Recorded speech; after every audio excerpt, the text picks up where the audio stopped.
Orang yang ngebacain nasab Balawi dengan model cara seperti itu karena nggak ada kitab abad keempat, nggak nyebutin, berarti nggak nyambung. Itu yang seperti itu pembatalan yang didasari karena kebodohan atas ilmu nasab, bahkan dikatakan jahil murokab, bodoh kuadrat, saudara. Sekarang saya tantang Hanif Alatas untuk berani berdiskusi one by one dengan saya, Imaduddin Usman Al-Bantani. Wahai Hanif Alatas Al-Ajam, saya tantang Anda berdiskusi nasab dengan saya, jangan bikin framing-framing lagi. Mulai kapan ini kerucuk-kerucuk ngajari benci Alil Badni? Mulai kapan ini kerucuk-kerucuk ngajari benci Alil Badni? Nah terus ini kerucuk-kerucuk sekarang, curut-curut yang sekarang baru lahir ini. Nah terus ini kerucuk-kerucuk sekarang, curut-curut yang sekarang baru lahir ini. Terus mau sok-sokan mengajarkan kepada umat untuk membenci para habaib. Songong. Jangan merasa sombong hanya karena nasab, mengkerdilkan orang lain, mengkerdilkan ulama, kiai-kiai disebut binatang. Ada yang dikatakan anjing, ada yang dikatakan babi, ada yang dikatakan curut. Na'udzubillahi min dzalik. Tidak ada Balawi Al-Ajam, tidak ada Habib Ajam yang berani diskusi dengan saya, Imaduddin Usman Al-Bantani. Demikian.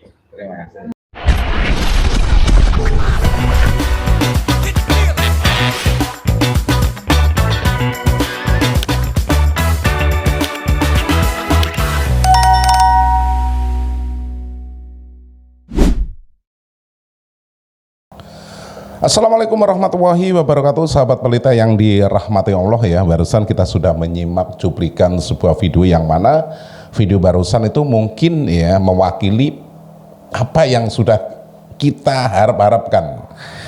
Menjadi pertanyaan dan jawaban-jawaban dari yang sudah kita lihat barusan itu membuat kita bisa berpikir secara waras. Karena banyak orang-orang yang terfokus, banyak orang-orang yang hanya melihat cuplikan, akhirnya berpikiran secara secara acak, yaitu tadi akhirnya gagal paham dalam menanggapi sebuah video. Jadi alangkah baiknya ketika kita menyimak sebuah video itu kita menyelesaikan, menikmati tontonan-tontonan itu. Karena mungkin di sebalik video ini ada jawaban-jawaban yang menjadi pertanyaan-pertanyaan selama ini yang mengganjal dalam diri kita. Sahabat pelita yang dirahmati Allah, langsung saja kita simak keseluruhan isi videonya. Seperti biasa di akhir video nanti kita koreksi bareng-bareng ya. Dan tentunya menggunakan akal pikiran yang waras. Dan terima kasih juga buat Anda yang sudah dukung channel ini dengan cara di like, di share, subscribe-nya, tombol loncengnya juga diaktifkan, yaitu tadi biar Anda tidak ketinggalan kabar info terbaru dari channel ini. Monggo kita simak kembali videonya. Ini dia, silahkan. Ya, ternyata ulama itu, ratusan ulama itu yang dulu sudah benar, mereka tuh nggak meleset, sudah betul. Tapi kenapa kok Imad bisa begitu yakin hanya dia yang benar, semua ulama salah, sehingga dari sini kita bisa kesimpulkan sudah jelas-jelas dia yang menyimpang. Salah satu tadi itu diantaranya dia mengabaikan dan menabrak tatanan ilmu nasab. Saya tadi udah tegaskan masalah syarat zaman yang itu merupakan syarat mutlak kata Imad dan kawan-kawan, itu adalah syarat yang dibuat-buat. Kalau ada kitab sezaman, ya boleh-boleh saja, bagus-bagus saja. Tapi itu bukan syarat mutlak yang kemudian karena nggak ada kitab tersebut lalu dianggap nasab tidak tersambung. Tadi kita sudah uraikan panjang lebar, saya kira yang masalah itu sudah tuntas. Kemudian di antara kaidah nasab berikutnya yang diabaikan, Saudara Imad ini selalu mengatakan nasab habaib Ba'alawi mardudun batil, tertolak, batal. Oh, bahkan mustahil, mustahil tersambung. Nah, ini nih lagi-lagi hal ini timbul karena mengabaikan klasifikasi nasab menurut ulama nasab. Ini penyimpangan terkait ilmu nasab juga. Kalau orang paham ilmu nasab ini basic sekali, hampir di semua kitab teori nasab ini yang dijadikan rujukan oleh Imad disebutkan ya, nasab itu ya setidak-tidaknya ada beberapa klasifikasi, ada beberapa perincian, saya ambil secara global. Setidak-tidaknya ada 4 bagian. Ada yang namanya nasab sahih atau nasab thabit. Nasab sahih ini adalah nasab alladzi ta'akkada thubutuhu bisilsilatin sahihah. Nasab yang telah dipastikan kebenarannya melalui rantai yang sah, ya, mujma'un ala sihhatiha min qibalin nasabin al-muhaqqiqin, yang disepakati keabsahannya oleh para nasabah yang muhakkik. Di sini maksudnya disepakati setiap nasabah yang membahas nasab tersebut menganggap sah. Nah, kalau yang nggak bahas ya layun sabuli sakitin qaulun. Kalau yang nggak bahas ya berarti dia nggak ada pendapat. Ini kita bicara setiap ulama nasab yang ngebahas nasab tersebut menganggap itu sah. Nah, itu nasab yang seperti ini dianggap sebagai nasab sahih atau disebut juga sahihun tsabit. Nah, itu yang pertama. Dan para ulama dengan kesaksian mereka mengatakan nasab balawi termasuk kategori ini karena semua nasabah yang bahas nasab balawi menganggap ini nasab sah. Nggak ada satupun nasabah yang bahas nasab balawi kemudian menganggap nasabnya tidak sah, sehingga dia masuk kategori yang pertama. Ilmu genealogi adalah merupakan bagian dari ilmu sejarah. Bahkan bisa dikatakan ilmu nasab atau ilmu genealogi merupakan ilmu bantu sejarah. Maka kajian ilmu nasab harus memiliki karakteristik kajian sejarah. Dia harus bersifat empiris, scientific dividend, harus bisa dibuktikan secara ilmiah. Tidak boleh ada sebuah narasi sejarah kita taken for granted, menerima begitu saja, harus dibuktikan.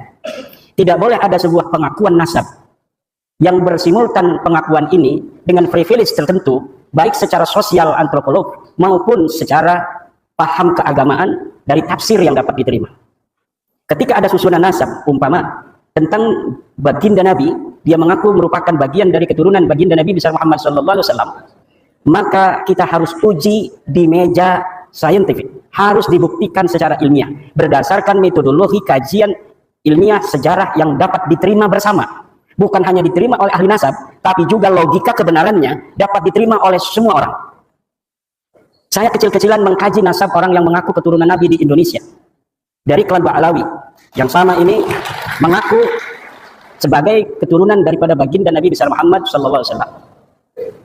Saya gunakan prosedur di dalam kajian penelitian sejarah. Yang pertama adalah heuristik. Saya kumpulkan sumber-sumber sejarah, sumber-sumber yang membantu penelitian saya di dalam bagaimana menguji kebenaran sebuah tesis pengakuan berdasarkan silsilah-silsilah urutan nasab yang ada bahwa dia merupakan keturunan Nabi. Baik dari manuskrip-manuskrip zaman masa lalu sesuai dengan zamannya, maupun dari kitab-kitab yang sudah dicetak. Kemudian saya melakukan verifikasi sumber. Saya kritik, saya verifikasi validitas dan orisinalitasnya. Kemudian saya pilah mana sumber-sumber yang primer. Adakah sumber yang langsung ditulis oleh orangnya atau ditulis oleh orang lain tetapi dia pernah bersama dengan orang-orang yang ditulis dengan nasab itu, atau sumber itu tidak sezaman tetapi masih begitu dekat yang dapat melacak sebuah kebohongan apabila apa yang dikatakan sebelumnya adalah merupakan sebuah kebohongan. Setelah mengadakan verifikasi dan memilah, kemudian saya melakukan interpretasi sumber. Dari data-data yang saya ambil dari sumber-sumber itu, saya interpretasikan sehingga kemudian memunculkan sebuah kesimpulan sejarah historiografi bagaimana sebenarnya kedudukan dari nasab Ba'alawi tersebut. Dan inilah hari ini yang akan saya sajikan kepada Anda semua.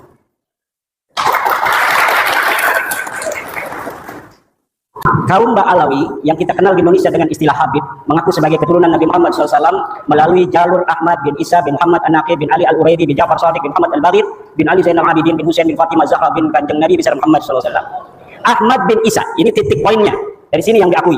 Ahmad bin Isa ini wafat 345 Hijriah, telah terkonfirmasi sebagai keturunan Nabi Muhammad SAW melalui pelacakan kitab Tahdhibul Ansab karya Al-Ubaidili yang wafat tahun 435 Hijriah. Sosok Ahmad bin Isa ini lulus tes uji petik dari kitab nasab.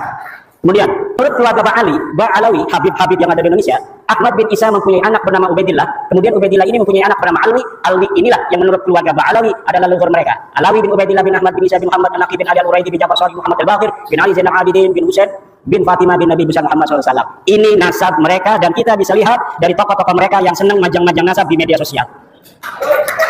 Semuanya akan bermuara kepada seseorang yang bernama Alwi yang disebut sebagai anak Ubaidillah. Ubaidillah ini adalah katanya anak Ahmad bin Isa. Ahmad bin Isa telah sahih sebagai keturunan Nabi. Selesai atau lulus uji petik dari kitab-kitab yang ada pada zamannya yang primer atau yang sekunder. Tetapi apakah betul seorang yang bernama Ahmad bin Isa ini mempunyai anak bernama Ubaidillah? Namun nasab ini tertolak. Saya senang kalau menulis bikin kesimpulan dulu biar orang itu tidak mengira-ngira. Karena urutan nasab seperti ini baru muncul dalam kitab keluarga Ba'alawi setelah 550 tahun pasca wafatnya Ahmad bin Isa. Tadi kita kenal wafatnya 345.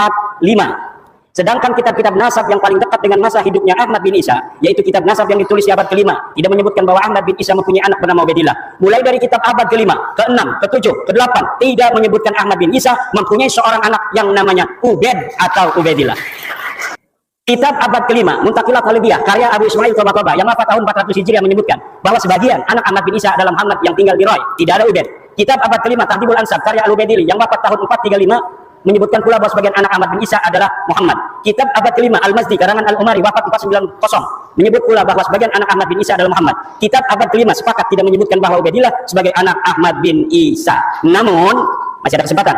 Kitab-kitab abad ke-5 tersebut masih membuka masuknya nama lain dari anak-anak Ahmad bin Isa karena kalimat yang dipakai adalah kalimat yang tidak menunjukkan makna terbatas atau hasr, menggunakan kalimat sebagian dari anaknya adalah Muhammad. Kitab abad yang dapat terlacak ada dan sudah dicetak abad ke-5, 3 ini sepakat bahwa tidak ada anak Ahmad bin Isa bernama Ubaidillah. Next, kitab abad ke-6 As-Sajarah Al-Mubarakah yang ditulis tahun 597 Hijriah, karya dari Imam Fakhrur Razi yang wafat 606 Hijriah, menyebutkan bahwa turun Ahmad bin Isa hanyalah dari 3 putranya, yaitu Muhammad, Ali, dan Husain. Ini sudah hasr. Imam Al-Fakhrur Razi ketika menyatakan anak Ahmad hanya 3 menggunakan jumlah ismiyah, faqibuhu min salasati banin. Menurut ulama nasab, apabila kitab nasab menggunakan terma jumlah ismiyah, ini menunjukkan makna asal atau terbatas. Berbeda ketika ulama nasab menggunakan jumlah fi'liyah, semisal fa'aqaba min salasati banin, ini masih memungkinkan ada nama lain selain 3. Tapi ketika terma kalimat menggunakan jumlah ismiyah seperti As-Sajarah Al-Mubarakah seperti itu, maka berarti yang bisa direkam secara meyakinkan oleh Imam Al-Fakhrur Razi berdasarkan ilmunya adalah bahwa anak Ahmad bin Isa hanya 3, yaitu Muhammad, Ali, dan Husain. Tidak ada Ubaid. Begitu pula lafaz salah satu banin merupakan isim adad bilangan. Menurut ahli usul fikih, lafaz adad merupakan salah satu lafaz khusus. Jika dikatakan fa kafaratuhu it'amu asyarati masakin, maka maksudnya adalah 10 orang miskin, tidak kurang tidak lebih. Maka ketika di abad ke-9, 550 tahun setelah wafatnya Ahmad bin Isa, dikatakan bahwa Ahmad mempunyai anak bernama Ubaidillah, maka nama itu tertolak. Lalu dari mana Imam Fakhrur Razi mengetahui 3 ini? Tanpa adanya referensi yang disebutkan dalam kitab As-Sajarah Al-Mubarakah, inilah yang dikritisi oleh Rumel Abbas misalnya dan yang lain sebagainya. Imam Fakhrur Razi, saudara, ketika menyebut anak Ahmad bin Isa hanya terbatas pada 3 saja, ini sangat bisa dipercaya. Kenapa? Karena ia tinggal di kota Roy di Iran. Sedangkan di Roy banyak anak keturunan Ahmad bin Isa dari jalur Muhammad bin Ahmad bin Isa. Kitab abad ke-7. Ini tadi abad ke-6 sudah dihasar bahwa anaknya cuma 3. Sekarang bagaimana reportase dari kitab-kitab yang ada yang sampai kepada kita dari abad ke-7, ke-8, dan ke-9 awal. Kitab abad ke-7 Al-Fahri karangan Imam Al-Marwazi yang wafat 614 Hijriah juga tidak menyebut nama Ubaidillah sebagai anak Ahmad bin Isa. Ia hanya menyebutkan bahwa sebagian anak Ahmad bin Isa adalah Muhammad. Kitab abad ke-8 Al-Asili karya At-Taqi yang wafat 709 Hijriah menyatakan bahwa sebagian anak Ahmad bin Isa adalah Muhammad. Kitab abad ke-8 As-Sabatul Musan karya Ibnu Al-Araj Al-Husaini yang wafat 787 Hijriah menyatakan bahwa sebagian anak Ahmad bin Isa adalah Muhammad. Kitab abad 9 Umdatul Talib karya Ibnu Inabah yang wafat tahun 828 Hijriah menyatakan bahwa sebagian anak Ahmad bin Isa adalah Muhammad. Maka ada 8 kitab nasab yang sudah saya sebutkan yang membentang mulai dari abad ke-5, ke-6, ke-7, ke-8, dan ke-9 awal sepakat bahwa Ahmad bin Isa tidak mempunyai anak bernama Ubaidillah, dan di abad ke-6 sudah dihasar bahwa anak Ahmad bin Isa hanya 3. Maka masuknya nama Ubaidillah sebagai anak Ahmad bin Isa tidak bisa dianggap sah. Next. Kapan muncul nama Ubaidillah sebagai anak Ahmad bin Isa? Ubaidillah muncul sebagai anak Ahmad bin Isa pada abad 9 Hijriah. Dimunculkan oleh Habib Ali bin Abu Bakar As-Sakran yang wafat 895 Hijriah dalam kitabnya Al-Burqa Al-Musiqah dengan menghusnuzoni. Ini bahasa saya. Kalau bahasa Tengku ini nggak boleh katanya husnuzoni. Nama Abdullah yang ada pada As-Suluk sebagai Ubaidillah. Ceritanya ada kitab sejarah yang menyebutkan sebuah silsilah dari seorang ahli hadis yang bernama Ali. Abu Hasan Ali bin Muhammad. Terus binnya kemudian dia bin Abdullah bin Ahmad bin Isa. Lalu kata keluarga Habaib ini, oh saya punya leluhur namanya Ubaid. Mungkin Ubaid ini adalah Abdullah. Maka kemudian diurutlah nasabnya dengan menghusnuzoni nama leluhurnya Ubaid ini sebenarnya namanya adalah Abdullah. Yang kemudian ditasgir menjadi Ubaidullah. Lanjut. Ini ada keterangannya. Di tahun 732 sudah ada orang yang dicatat kitab As-Suluk sebagai anak Ahmad bin Isa. Selain dari 3 anaknya yang disebut dalam As-Sajarah Al-Mubarakah. Namanya Ali dari keluarga Bajadid. Abu Alwi. Katanya, ia keturunan Ahmad bin Isa dari anaknya yang bernama Abdullah. Nama lengkapnya Abu Hasan Ali bin Muhammad bin Ahmad bin Jadid bin Ali bin Muhammad bin Jadid bin Abdullah bin Ahmad bin Isa. Nama Abdullah inilah yang dihusnudani oleh Ali As-Sakran sebagai Ubaid, di mana leluhurnya dulu bernama Ubaid. Lalu ia memahami bahwa Ubaid ini sebenarnya Ubaidillah dan Ubaidillah ini sebenarnya adalah Abdullah yang ditulis di kitab As-Suluk. Sejak itulah keluarga As-Sakran menulis silsilah leluhurnya sebagai Ba'alwi. Lalu, apakah ini aman? Kita lihat. Sayangnya, silsilah Ba'alwi Ba'jadid juga sebenarnya bermasalah karena ternyata kitab As-Suluk ada 3 manuskrip riwayat yang berbeda. Jadi manuskrip As-Suluk yang dikarang 732 sampai kepada Ali As-Sakran 895 yang nyampe ke beliau hanya salah satu manuskrip yang dicetak daripada 3 manuskrip sebenarnya yang ada. Yang mana yang benar? Wallahu a'lam bishawab.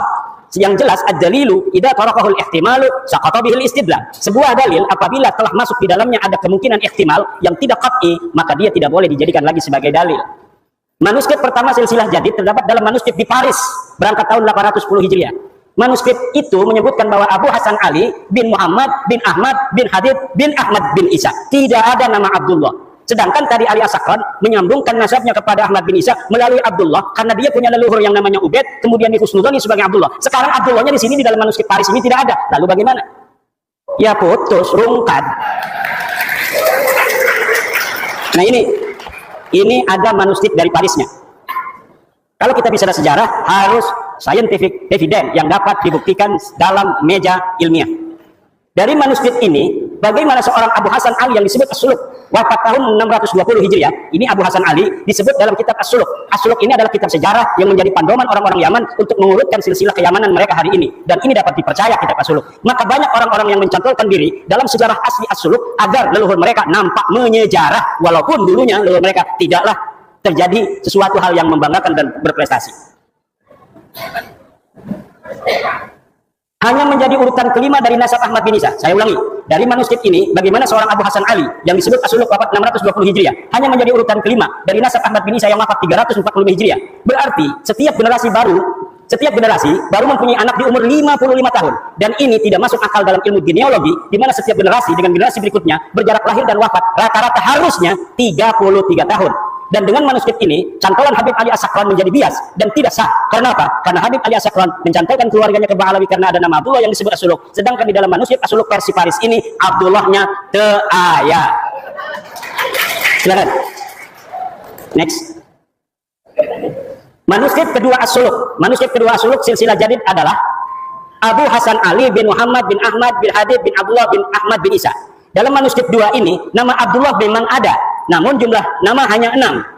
Ada tambahan nama Abdullah dari versi manuskrip yang pertama. Perkiraan jarak wafat dan lahir antara nama-nama itu 45 tahun. Walau lebih mudah dari manuskrip sebelumnya, tetapi tidak masuk akal. Ditambah dari sini, dipahami bahwa nasab Jadid ini mudharibah, berubah-ubah, yang menunjukkan bahwa nasabnya ada masalah, sulit untuk dikatakan sahih.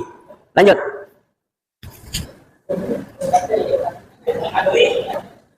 Manuskrip 3 As-Suluk.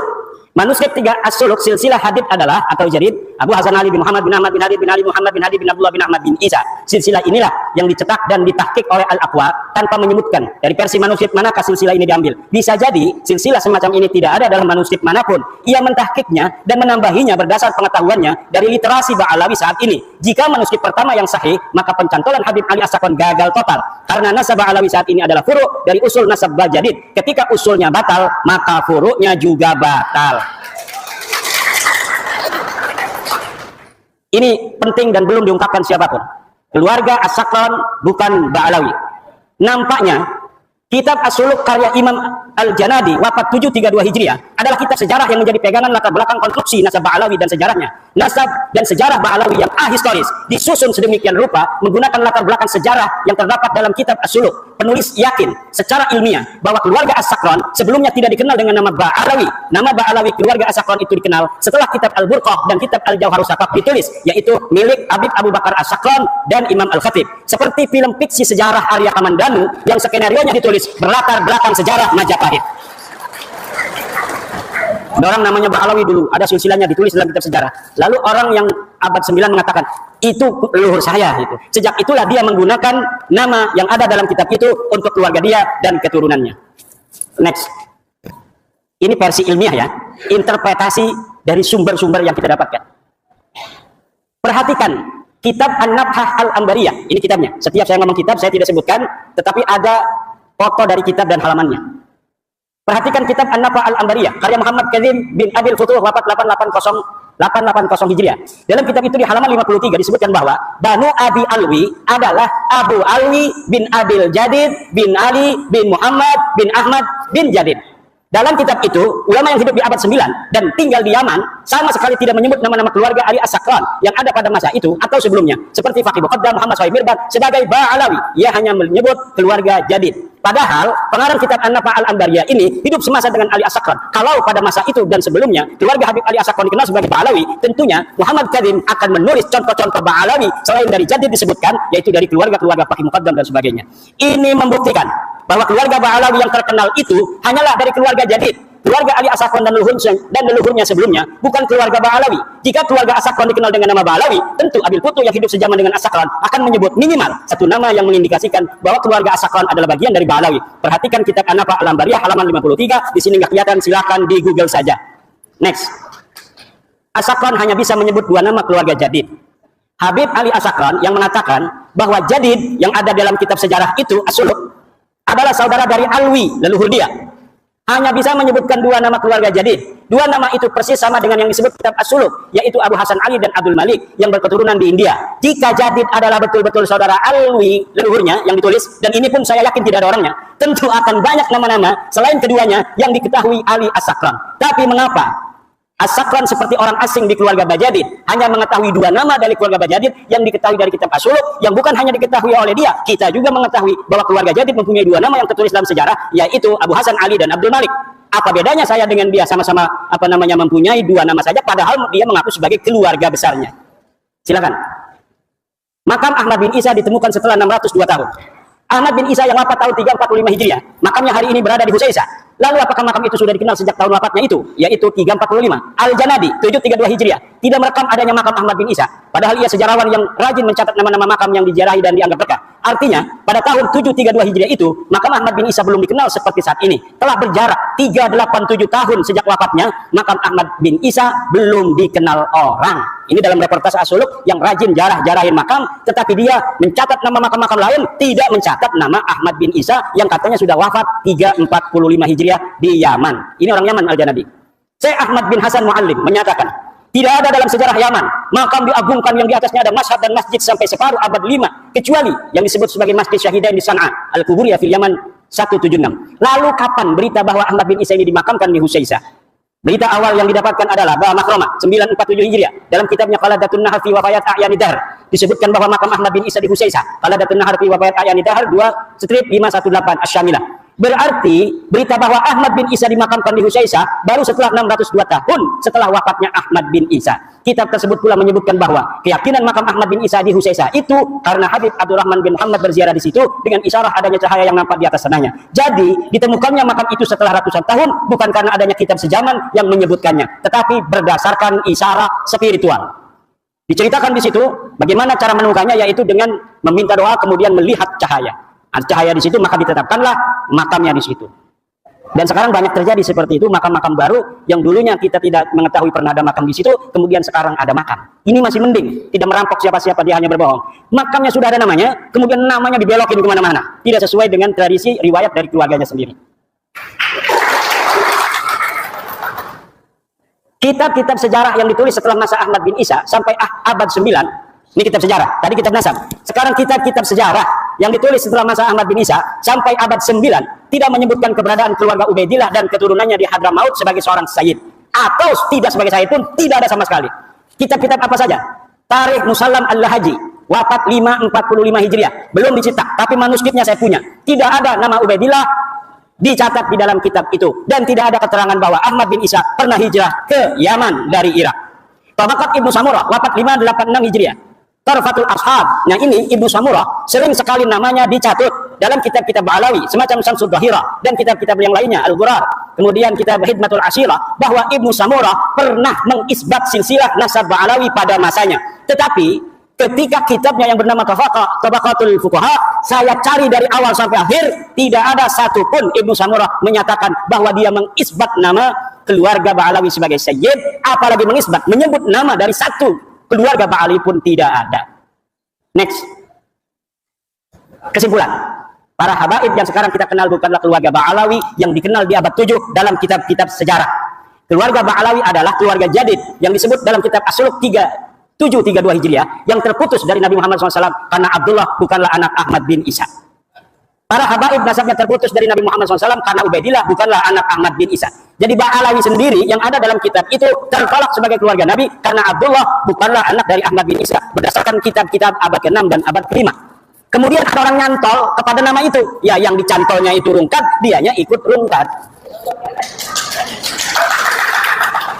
Pengakuan keluarga habaib sebagai keturunan Nabi baru mulai abad 9 oleh Habib Ali As-Sakran dalam Al-Burqah dan atau Abdurrahman Al-Khatib 855 Hijriah dalam Al-Jauhar Asy-Syafaf. Ini jarang saya ambil namanya Al-Khatib, walaupun hidup bareng. Dia adalah Al-Khatib ini murid dari kakeknya Habib Ali As-Sakran, juga murid daripada ayahnya. Jadi walaupun dia bukan Ba'alawi, terindikasi subjektivitas itu ada karena dia hidup bersama Habib Ali As-Sakran. Dan kitab Al-Jauhar Asy-Syafaf ini belum dicetak sampai sekarang. Dia bagaikan sebuah kitab sakti yang tidak boleh dilihat oleh siapapun, tetapi sering diambil oleh kalangan Ba'alawi untuk membela nasabnya. Jadi kita tidak bisa untuk melihatnya, tetapi dia mengutipnya. Bagaimana sebuah dalil hanya bisa diketahui oleh mereka, kemudian didalilkan kepada kita, tanpa kita bisa memverifikasi, tanpa kita bisa memvalidasi, tanpa kita tahu originalitasnya seperti apa. Jadi ini namanya senjata yang sangat canggih, yang bisa untuk membacok, tapi kita nggak bisa melihatnya. Kitab-kitab yang lebih mudah dari As-Sajarah Al-Mubarakah 606 yang menyebutkan bahwa Ba'alawi habaib tersambung nasabnya kepada Rasulullah tertolak karena hanya mengutip dari Al-Burqah dan Al-Jauhar kitab abad 9 Hijriah. Next. Terakhir, usaha yang perlu ditempuh habaib agar nasabnya tersambung. Saya kasih clue. Seorang yang meneliti harus begitu kan. Kita bukan karena tendensi subjektivitas dan sebagainya. Enggak, kita ilmiah aja. Para pendukung nasab Ba'alawi habaib untuk tersambung nasab mereka harus menyajikan kitab yang lebih tua dari As-Sajarah Al-Mubarakah yang menyatakan bahwa 1. Ahmad bin Isa mempunyai anak bernama Ubaidillah, 2. Ubaidillah mempunyai anak bernama Alwi. Untuk bisa dikatakan bahwa para habaib sekarang ini tersambung kepada keluarga Ba'alawi, maka harus menyajikan kitab yang lebih tua dari As-Suluk yang menyebutkan bahwa Jadid mempunyai saudara bernama Alwi. Jika 3 pertanyaan itu tidak terjawab, dan yakin tidak akan terjawab kecuali bikin manusia palsu, maka para habaib bukanlah keturunan dari Nabi besar Muhammad sallallahu alaihi wasallam. Sahabat pelita yang dirahmati Allah ya, keseluruhan video sudah kita simak dan sudah kita saksikan bareng-bareng ya. Semoga video yang sudah kita simak barusan kita bisa mengambil sisi baiknya, meninggalkan sisi buruknya. Kalau kita telan mentah-mentah keseluruhan isi video, nantinya kita bisa konslet sahabat pelita ya. Dengan menggunakan akal pikiran yang waras kita bisa mencerna ya, dari awal sampai akhir tontonan ataupun narasi-narasi yang sudah kita simak dari video ini. Semoga kita bisa mengambil ilmunya, bisa mengambil sisi baiknya, yaitu tadi seketika di akhir videonya kita jadi tahu ternyata begini. Tentunya kita harus berpikir secara positif. Sahabat pelita yang dirahmati Allah ya, banyak orang-orang yang terkeliru, banyak orang-orang yang salah paham ketika melihat atau menyaksikan video hanya di awal video tanpa mengetahui akhir sebuah video. Jadi fokus kita ya, berprasangka baik, berpikiran positif. Mungkin banyak orang-orang yang ingin yaitu tadi ingin terlihat eksis, ingin terlihat faham, tetapi dalam hakikatnya tidak memahami yang mungkin tidak dia ketahui. Nah, sahabat pelita yang dirahmati Allah, terima kasih karena sudah klik video ini. Semoga video ini bermanfaat, dan apabila video ini bermanfaat jangan lupa di like, di share, dan tinggalkan jejak Anda di kolom komentar. Terima kasih. Saya akhiri, wabillahi taufiq wal hidayah. Wassalamualaikum warahmatullahi wabarakatuh. Sampai jumpa.